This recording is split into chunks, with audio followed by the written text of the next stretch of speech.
Hello, Faith. Thank you so much for spending time with me this morning. I'm so happy to be chatting with you. What we're going to be talking about today is we're going to learn about how did you start your founder journey in creating the Silver Sirens community and your journey to getting there, and life in your 50s. What does that feel like? And also, what are your 5 key ingredients of full-time living? So just want to start off by learning about your journey to how you created the Silver Sirens community. So hi, Nat. Thank you for inviting me to this beautiful space. I really appreciate you taking the time out as well to have this conversation. And how did I begin my journey? So my journey into this wonderful adventure that is Silver Sirens began in 2018. And, look, the day before the idea came to me, I had not even thought about aging myself. It wasn't a thing that was in my consciousness. For me, I'm just a woman. I didn't think of myself as a woman in midlife as such. And the models that I had for aging was my mother and my older sisters. And my sisters are quite a bit older than me. So they breezed through aging, the midlife and menopause. They went through that quite stress-free in terms of aging. So when I had this idea about doing Silver Sirens, it's kind of like it felt like it came out of the blue, but nothing ever comes out of the blue. I went through my own midlife crisis, my late 40s, and I changed career from working full-time in my fashion business. I had a fashion agency called Raw Fashion Agency, and I'd operated that agency for 14 years and been through my own midlife crisis where it felt like the wheels fell off. And, all the things that I held dear was literally stripped away from me. I had to close my business, my relationship ended, I had a hysterectomy. It was like everything happened at once, And because of that, I pivoted from working in the fashion industry to going back to uni and getting a degree and becoming a psychotherapist. And it was through that work as a psychotherapist that women were referred to me that were depressed around aging. And what I got to see were that these women had internalized this negative belief that women became less, or there was a diminishing, women's value diminished as they age. And they had internalized that, and they were going through quite a lot of anxiety and depression around that. And it was the first time that I kind of came face to face with the idea about aging being a negative thing. I'd been a fashion model, so I knew that in the fashion industry, there was a preference for youth, but I thought that it was contained within the fashion and beauty industry. I had no idea that this was actually a prevalent, belief system out. And as I saw one woman, and we worked through challenges around aging, and I shared my own experience and perspective, over time, that woman referred to another woman and then another woman. And there was one stage, and I don't specialize in aging, but there was just one stage, there was 10 women in my practice. And it felt like all I was doing was working with women around aging, and I've got an entrepreneur spirit, and I've always been like that from a very young child, that I just knew that there was something missing. And I knew that something had to be done. And I'm not the sort of person that can see such gaping opportunities and not feel them. So it felt like the most natural thing for me to start to investigate how I could change this narrative, move it from the negative to the positive, and show women in midlife, women approaching midlife, that this could potentially be the most potent and productive and enjoyable and creative time in their lives. Absolutely. That's what I'm finding, hitting this phase of life. Definitely, this is when everything all comes together. Like it's not always easy, but then you've got enough wisdom in yourself and life experience, and also networks and support in order to really make the big things come to life. Yeah. Along with confidence too. Yeah, it's funny that you say confidence, because I think confidence, it's so relative, and it's such a perspective thing, because most people, I appear confident in the world. When I experience myself, I don't always experience myself as confident. And I think a lot of us feel the same way, Interesting that you're related to ageism you thought might have been only contained to the fashion world. Do you think culture, and Australia being quite an Anglo-Saxon culture, that ageism comes into Australian dominant culture. Sure. And is there a difference in other cultures that you see? Yeah, absolutely. I think 100%. And I think one of the reasons why I hold the view that I do around aging, I really understand it's a large part to do with my culture, because that's the messaging I got as an African woman, was that aging was something positive, because the more older you became, the more wiser you became, the more reverence you received in the community. Your status was elevated because you held this position where you could support younger people. So it was always about that. We never really focused on things like wrinkles and graying hair. It was just never something we thought about. It was just because that was just assumed as a natural part of aging. I think the Western world's focus and obsession with youth, and also with women's worth being around fertility. I think those two main points makes a big difference. And you see that in some collective cultures where, there's a much more positive view to aging, and the Western aspect, So when we talk about the West now, the Western influence is so across the world now. So, I can't even say all the countries, and Africa necessarily hold those views anymore, because obviously the Western culture is permeated everywhere. But if we think about traditionally, I would say in most collective cultures, there is a tendency to respect the elders and revere them and keep them in the family. So there's that multi-generational family, not this idea about separating them. They've passed their usefulness, so therefore they've set aside. That breaks my heart, and I know that that's happening more and more, around the world, because of the prevalence of Western culture, which I feel is something very negative and quite sad. Can we talk about how Silver Sirens has embodied a lot of those values of that respect for the elders and multi-generational communities?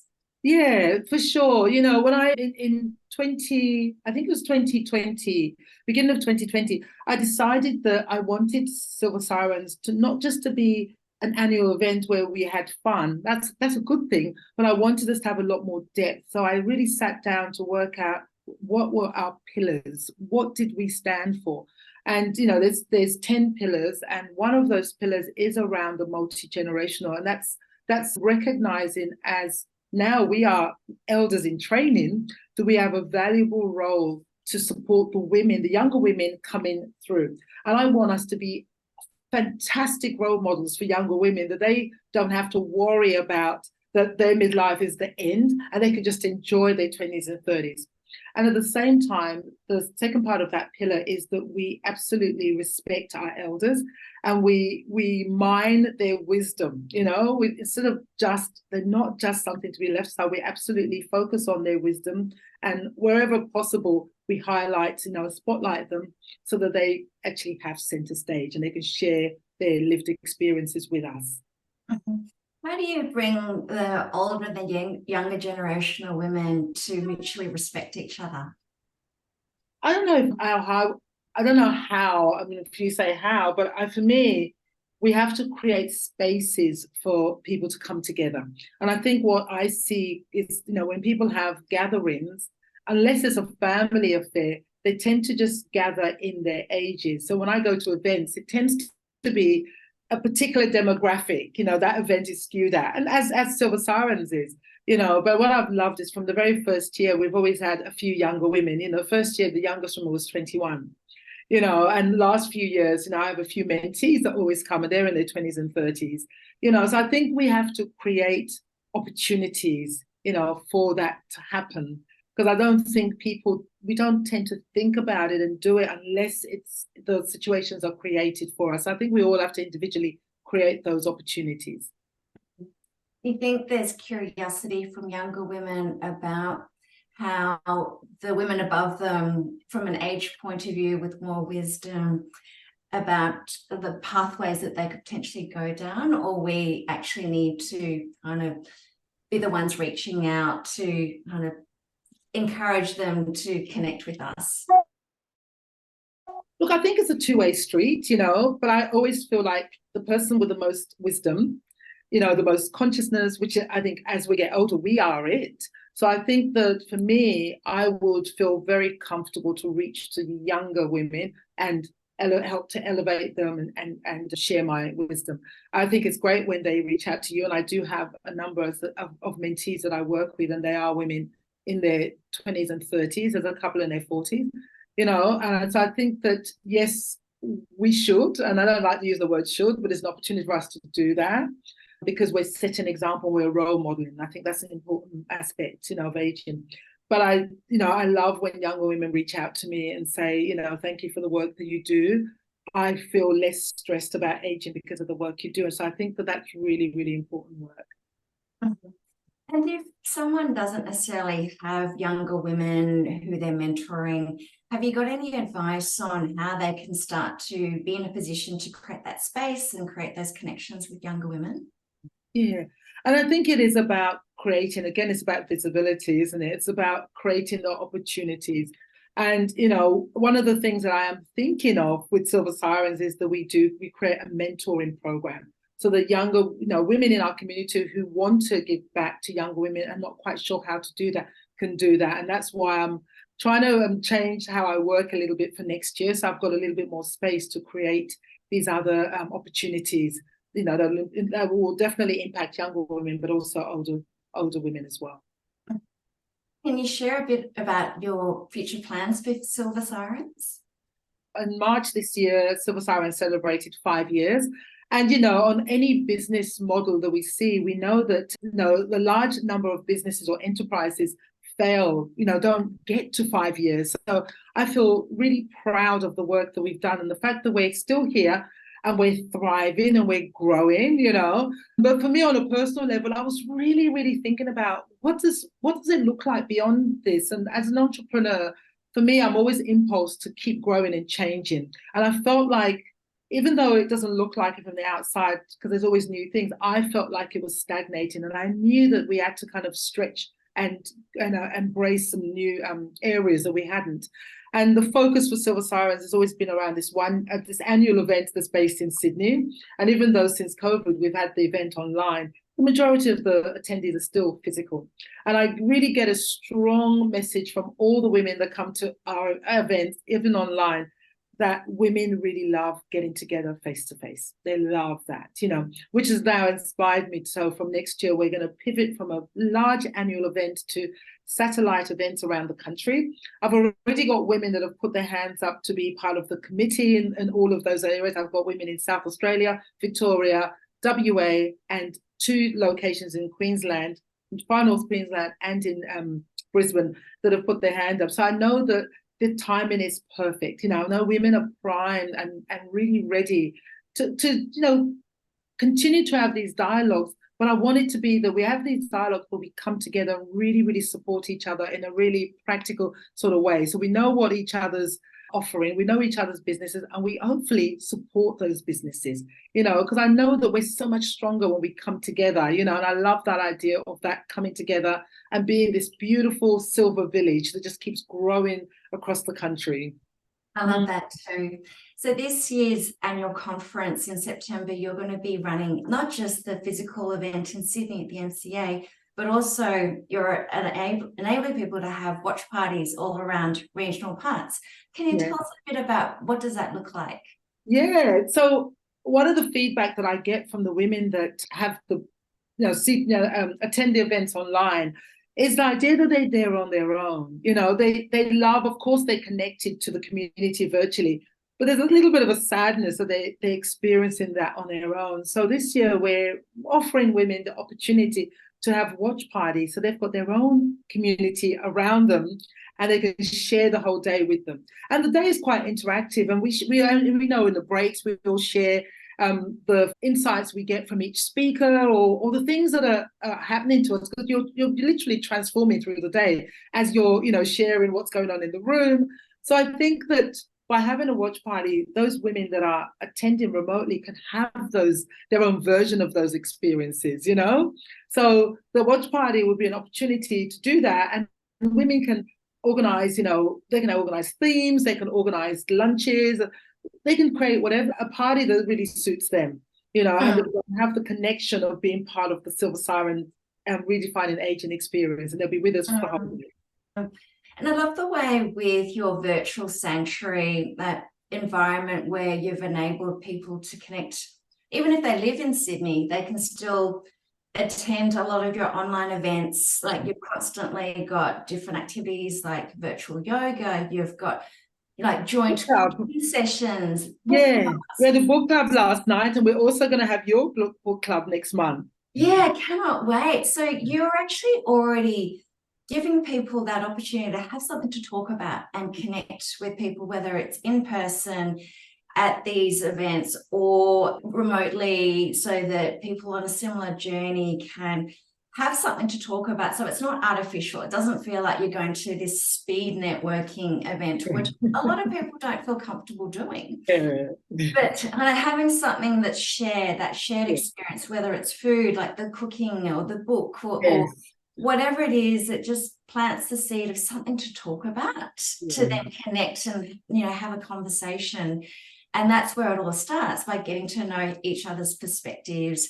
You learn from each other, and it's highly bonding. We're all going on a journey of learning together. And it's that togetherness. We know loneliness is a big epidemic among, women in midlife. It's actually bigger among men, interesting enough, but it is a real thing with women in midlife. And there's a survey that I actually heard this morning, was that 60% of households are single, people that live on their own, and more than 55% of those are women. So that, and most of them are in our age demographic. So women are lonely. There's a real loneliness epidemic. And when we do our virtual suppers, the women that attend regularly, they're women that live alone. One of them is actually married, but her husband lives and works out in the mines. These are women that live remotely, and most of the time they're on their own. So this community is a way for them to connect. And we know, if I'm a psychotherapist, we know how important connection is to mental health. We think about the amount of, most people, premature death through aging tends to be triggered through loneliness. The sense of not having purpose, not having community, not belonging, not feeling connected. All of those things impact our mental health. So just having a community just does so much good for people.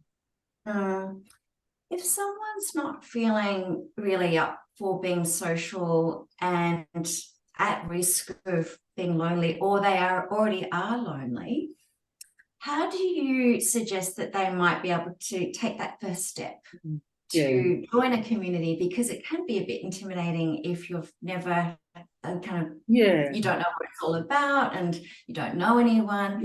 Have you got any tips on that very first step to just start that activity? I experience this all the time now with Silver Sirens. 50% of the women that attended last night, we had 20 women in the room, and there was 10 of them were brand new. They'd never been to a Silver Sirens event before, and that was just, it's so brave. It really is so brave. And 3 of them kept their camera off, and we gave them the opportunity to do that. If they just want to come in and just observe and not talk, as a psychotherapist, I like to bring everyone in, especially new people. So, and I did do that yesterday, but I know that that's not for everyone. So I gave people a choice, and some of the women kept their cameras off and just wrote in the chat. So I think we've got to create online spaces that give people that choice, that they can just come and be observers and initially, and then they can slowly, once they start to feel like, it resonates and they feel safe, they can slowly participate more. Because, I know that when the women walk away and they've used their voice, I know that has such a therapeutic effect on them. So that's why I encourage it, but we certainly, create safe spaces for women to take their time in that as well. Yeah. And for those people who are very comfortable and they show up, but then they observe that someone's like not shown up, that turned on their camera, how can those people kind of help make those newbies feel comfortable?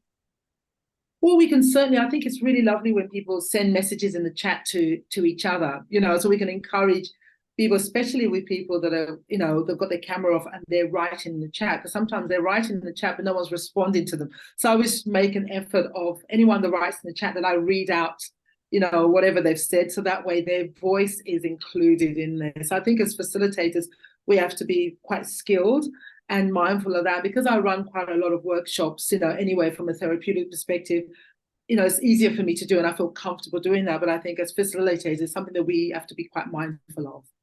Mm-hmm.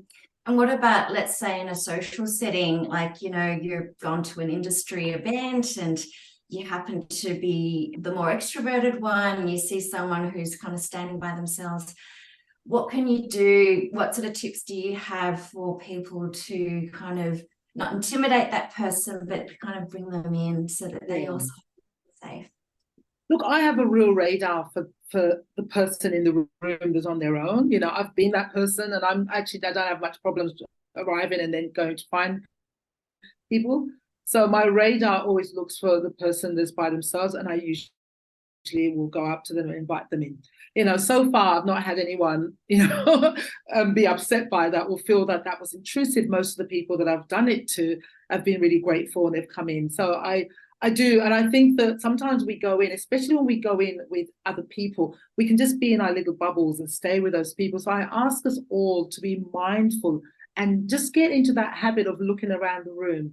And whoever's on their own, bring them in. It's not that difficult. We had that beautiful message. Our book club host yesterday was Rosemary Kariuki, who's a beautiful Kenyan woman who won the local Australian local hero award. And she won that because she came here as a migrant, and her thing was making friends with her neighbors. She knew nobody, and her thing was sending Christmas cards to all her neighbors in their block to say, hey, no one's really talking to me, but I just thought I'll come and talk to you. I think, we're quite often quite shy, about doing that, because we don't want to look stupid, or we don't want to, be intrusive. But I think that that's one of the things that we can really start to bring back in, is that idea that it's okay if someone says no, they've got a right to, but not be afraid to be the one that makes the first move, kind of bridge those gaps and be okay with being that person. Do you think sometimes there's a fear of rejection? Like, if you're sure. the one who kind of is the one who goes up to the person, and then it may not happen. As you say, it's very rare that someone would, react badly, but it's a perception. So how can you make people feel like there's nothing to fear? It's unlikely that you're going to feel rejected. Yeah. And we know that that's the nature of anxiety. It tells us the worst case scenario, negativity bias. We know all that. That's the way the brain works. But I always say to my clients, just challenge it. The chances are the brain is always going to want to protect us. We don't want us to be uncomfortable, it doesn't want to trigger that feelings of being rejected. And it will do its best to protect us, but protecting us is not the same as growing us or expanding us, So I think that we have to get into the idea of challenging and reassuring ourselves that if someone rejects us, it's okay, And I always have this attitude, I have to do it when I do my business, approach people, and I'm okay there. I honor their right to say no or to refuse what I'm asking or offering. They absolutely have every right. And if we kind of can get into that space, then we're not internalized or taking it personally if someone exercises their absolute right to say no, or to go, I don't want to, that doesn't work for me. I think if we kind of do that more, and everything is a muscle. And I love I was doing some work on receiving a few weeks ago, and this particular teaching said, if we want to receive more good things in our lives, we have to become comfortable receiving the negative, like rejection or disapproval or criticism or judgment. We have to become comfortable with all of it. And as we become, it's like a muscle, it's okay if someone rejects our offer, or it's all right.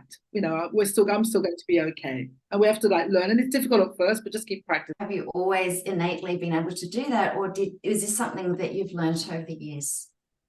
Look, I think there was a young child, who was always quite confident in the world. I think that certain things, like everyone, certain things happened in my life that kind of subdued her. But I think that child that was always very confident, and I remember just as a very young child having the market stall at school and approaching my headmaster and my headmistress around having my own little tuck shop next to the tuck shop, my little stand, because I noticed that the tuck shop didn't have all the lollies we wanted. And my headmistress said yes, and I had that. And then I started doing some other little enterprises, and I'd always ask permission, because I never it never worried me that people said no. And I remember when I was 16 and I was the head of my class of my year, and I wanted to organize a trip for my year because I thought everyone feels a bit down. I want to do something to cheer them up. So I actually went to the bank manager at 16 and got a loan to hire a coach and take the whole year on a trip.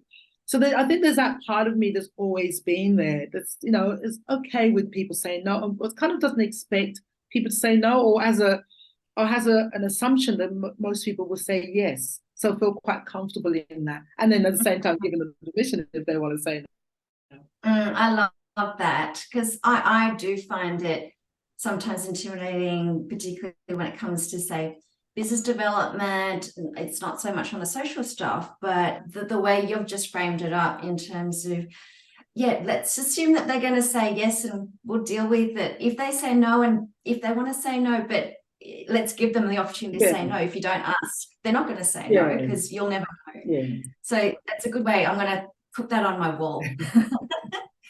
So while we're on the topic of personal growth and lifelong learning, can you share with us, when was the last big challenge that you have conquered? Gosh, I think there's a few. Yeah. What comes to mind? I think the idea with Silver Sirens will always, not always, that's not true, but right now it's my biggest challenge, because it does demand me to be visible in a way that there's a part of me that wants to hide. And I, again, as a psychotherapist, I know that there is a modality called parts therapy, and it talks about there being different parts of our personalities, and there is that part of me that wants to just be a full-time therapist and just be really quiet and not make any noise and not be noticed. So I've got to constantly navigate her with the other one who's like, get me right out there, and so earlier this year I did go through what I call the dark night of the soul, and it was just like that deep soul searching where you're really questioning what you're doing, your values, and whether you're doing anything right. And there was so much self-doubt there, and the negative voice was really saying, you add no value. Why are you bothering all this running around? You don't add no value. Nobody wants to hear about, and I know that voice, and I work with people with that voice. Yet when it came at me this time, and it's, we all go through different times like that. When it came at me this time, I felt really unguarded, and I really believed it. And it was right at the time where I'm launching this year's event, so you're still getting on with it. So externally, everything still looks the same, as business as usual, but internally, I'm going through this massive battle, And that was tough. And that's probably one of the toughest one I've been through for probably about the last 5 years, And what it was saying to me is just close everything and just go out and live out in the country. There's no point, no one wants to hear what you've got to say or add, So most of those really difficult challenges may not be physical, because it's not about being bankrupt or losing my home or losing my job. It wasn't about that, but it was this internal journey. But it was equally as painful as some of the physical ones I've had, when I've had to lose the job, close the business, lose the relationship. So I would say that was my last one. If you don't mind sharing, how did you work through that? Because obviously you've come out of it now and you've got all these exciting plans that you're genuinely really excited about, that's really expansive. But how did you work through that and navigate? Because I think we all go through those periods, and sometimes it's much worse than others, but in particular midlife, so much, as you say, gets thrown at us that is unexpected, but then there's also the internal stuff, and kind of mix it all up. It is really hard to work through. So if you don't mind sharing, how did you work through it to get to this side of it? Yeah. I think that most of us, when we go through this stage in our lives, and it's, I always say to my clients, like, it's like you're in a rut, you're right in that well, and you're stuck, you don't know how to climb out of it. And I always say the first thing is, let's get comfortable there, because it's a process. Your whole system, your psyche is taking you through a process. And if we are honoring of the process and not trying to rush it, which I think a lot of people do, it's like, oh, it's so uncomfortable, I've got to get out of it. If we're honoring of the process, and we've all been through it, we know we come at the end much more expanded. We just do, much more clear, more ideas. We've got some new perspective. all these things that weren't available to us before suddenly become. So I know, again, being a therapist, I know that journey. But when I'm in it myself, then I have to remind myself, slow down, like slow down.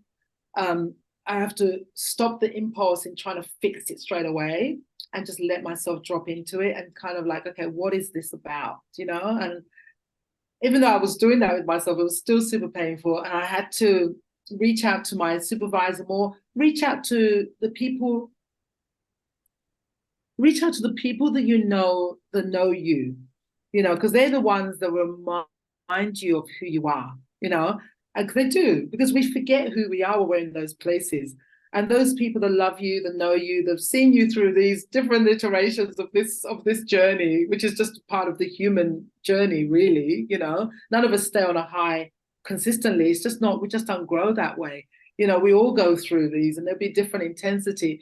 So reach out to the people that absolutely know you and know who you are and will remind you of who you are.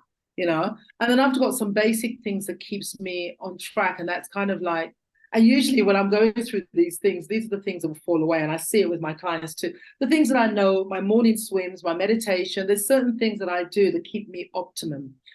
When I'm in that space, I don't want to do any of them, and I have to really coax myself. And there might be a month or two that I don't do them. And I just have to let that be where I'm at. But I know that I've got to start doing them at some stage. And that usually, so something will happen. I'll wake up one morning and I will get back in there, and somehow I'll start to kind of rebuild and mend, and then I'll start first. I probably for the first month or so, I didn't say anything to anyone just because I couldn't articulate what was going on. And then I started reaching out and talking to people. And the more I started talking to people, I was like, oh, I know what this is. Oh, okay, I get it. It's just self-doubt. It just needs me to rethink how I'm doing X, Y, Z. And it was around the Sirens thing. And my friends who know me and love me just gave me some really, really good perspective. And before I went to London, I was just really clear and I felt this openness and free. And then when I went to London and spoke to my family about it, my mother's always been very wise and she gives me such good wisdom, and she's so amazing and she's so into never risk your mental health. And if you have to walk away for something, always give yourself the choice to walk away. And I know that when I was in the most difficult part and I was just at that crossroads, okay, what am I going to do? I literally looked myself in the mirror and said, if you decide to cancel everything and walk away, I still love you and I still respect you. And I give you that permission to make that choice if that's what you want to do. Because before that, I'd be like, oh, I can't. I'm not that sort of person the people think I'm a flake. It's like, no. If you choose that that's the best thing for you, you have my full support. I had to give myself that permission. And as soon as I did that, something just changed. And I went, no, it's not about throwing everything away. It's about doing it differently. Yeah. And I started to go and seek help, the business coach, to really look at how can I do this differently. Mm-hmm. Well, I'm so glad that you pursued it and kept evolving it. It's, building on a foundation, but as you say, it has to go with what feels good for you. And yeah, it shouldn't be something that, holds you down. Because I do see that with entrepreneurs who've built a very successful business. It's a noose around their neck because it has grown beyond where they wanted it to go, and it's no longer joyful. And it's hard for people to walk away. So good on you for giving yourself that, the ability to walk away if you wanted to. But in your case, what you've done is you've actually stepped into it to make it bigger, but in a different way that aligns with where you want it to go. Yeah, absolutely. So with the 5 key ingredients of full-time living, there's purpose, social connections, vitality, lifelong learning, and wealth. We've talked about vitality and your lifelong learning, and social connections is a big part of everything we've talked about today. Can we unpack what gives you that sense of purpose each day? Yeah, look, it feels like, and I know I don't need to caveat it, I know that, but I just get that it feels like that sometimes when you say it. But I really, really believe very strongly that life is about contributing and giving back. And I felt like that because of the father that I had. My father was, the equivalent of the person who created New South Wales in Nigeria. So he was one of the three men who created our state in Nigeria when Nigeria achieved independence and it was being broken up by the English into states. So my father was that person, and he always instilled this idea that our life is not worthy unless we are contributing and making a difference in other people's lives. So I really got that message. So when I left school, my very first job was a volunteer job. And for me, it was a no-brainer. I know that all my colleagues and all my peers were thinking about getting money. For me, it was straight away, how can I make a difference? So I've spent the first year working with it, a not-for-profit, working with children that were disadvantaged. That's what I did, and did some extra things on the side. But that was my main thing. So for me, that as I age, that becomes even more stronger. That idea of when I'm dust, when I'm left behind, who have I touched? Who have I touched and whose life have I contributed? And I've got to be so careful with that vision too, because sometimes it get me stuck on, but if I can't be as big as Oprah, if I can't do as much as X, then why bother? We have to be so careful, especially with social media, because, there's philanthropy and then it becomes so mega that we can get into the state of, what if I can't do it to that level, then I'm not any good, So I have to kind of come right back and go, this is me, this is Faith with the resources that I've got. So how can I, use those resources and my experience and my smarts and all the things that were given to me? How can I use all of those, bring those together to make an impact and make a difference? And it doesn't matter. It took me a long time to be okay with it just being 5 women.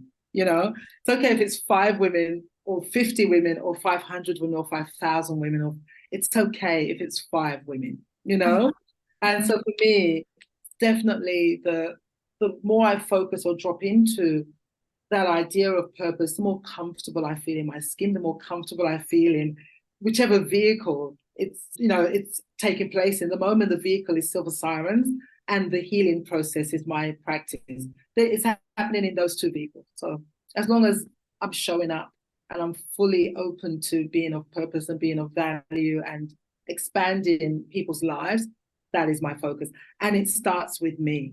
And I see a lot of philanthropy that it's kind of like about martyrdom, and it has to start with you. And what that means is you've got to afford yourself the same level of compassion, kindness, love that you are wanting to put out in the world. And for me, it doesn't mean anything if you're not doing that, So it has to, that kindness and compassion and philanthropy has to begin with me. And that looks like my internal dialogue with myself. So it's a kindness to myself, most importantly. So the last area of the 5 key ingredients is wealth. How do you think that fits into the essentials of full-time living? I think wealth is so important, because I'm actually doing quite a lot of work at the moment around this area, because I think we get programmed, especially women, I think we get programmed to not expect too much from life, to not be educated around wealth. And so a lot of women, when they get to midlife, are left with very little super, like I am, like appalling super, because I, ran businesses all my life and paid everyone else and paid their super and put very little into mine. So my focus now is building my super.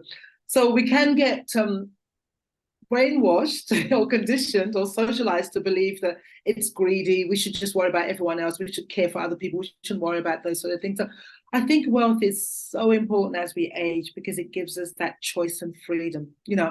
I've got such big dreams in my head, and the only thing that is holding them out is the level of wealth I have access to. And I remind myself that I would be a very fantastic, I'm the sort of person that should actually be super rich, because I'm the sort of person that would be doing so many things with that money, and I know that about myself. So I feel comfortable with expecting and allowing and receiving more, but I think that most importantly, it's about giving us, choices, so we can actually make really strong, transformative choices in our lives, and I think that it's not about being mad, crazily rich, but I think wealth is a feeling and is a state of mind, and not for some people, we don't need a lot to have that state of mind, but being in the world, in that space of I've got more than enough, and I'm happy to give because I've got so much. I've got more than enough. The cup really runneth over. That from that place, I love that place, and you don't need a huge amount of money to do that. So yeah, I think it's very important. I've so enjoyed this chat with you, Faith. We could talk for hours, but realize we've run out of time. So have you got any last words for women going through midlife transition? In the 5 years that I've worked on Silver Sirens, what gets reinforced over and over again is the women I see and I'm so inspired by is that don't get bogged down with the negativity that you hear around aging. There are certain things around the physical changes. We're not in denial about there will be physical changes, which will be challenging. These are natural parts of aging, natural wear and tear on our bodies, natural. Some of those things you can have, you can change a few lifestyle things to help you along. And I'd say, please do not neglect your health at this time. This is when it's very, very important. Okay. So those things we can do something about. And then the mental things, the most important thing is around mindset. Okay, so don't buy into the negativity that midlife is over, because 100% there's hundreds and thousands of women around me that I can see the model for me that it's actually a new beginning. This is a time where you can actually shift your focus from the whole family, your kids, your husband, back to you. It's an exciting time. And I really do believe that the best 20 to 30 years are ahead of us if we make the most of this time. Yeah. Often women at this phase in life also have aging family members. So I'd be interested in hearing, in terms of your culture, how does the responsibility flip, particularly on women, as aging family members become dependent on the daughter or daughter-in-law or the female members of the family? In my culture, certainly the burden is on the women in the family. My sisters, well, I've got my sister, she's the one that does the lion's share of the caring of my mother. I physically am not there, and I'm really, really conscious of that.